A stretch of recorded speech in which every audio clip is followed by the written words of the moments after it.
People get in leadership and construction all the time because they have a strong back, a good work ethic, and they show up on time.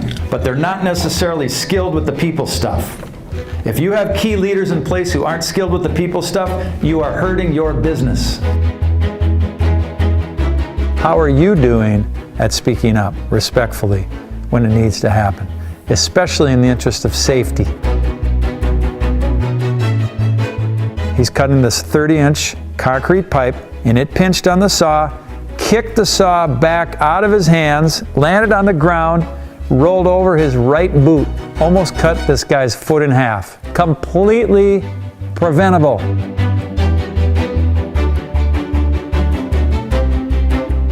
The more rank we have, the less aware we tend to be of the needs, feelings, and experiences of other people. This is a huge issue in business. It's a huge issue in our world.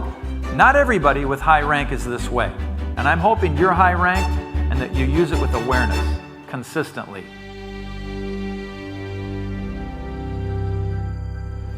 I use the word God, followed by a word that rhymes with ham.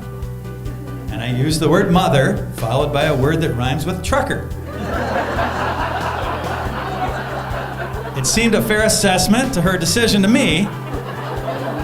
Number one, it's possible to make a mistake, to use some really bad language, and to repair the damage, to restore the relationship.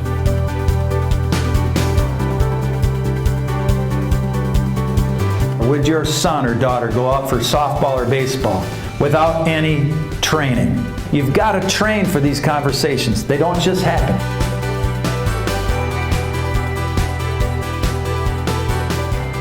And the language is so important. The actual words matter. Don't just assume your leaders can do this stuff. Many of them can't. And why didn't anybody speak up on that job site that day? That's a good question. I think the answer is in the unwritten rules of seniority. I think that was the one hazard that they didn't identify, and it was a deadly oversight. Do the right thing. Be courageous. Invite your company to be courageous, to hold each other accountable, to build what needs to be built in the safest, best way possible.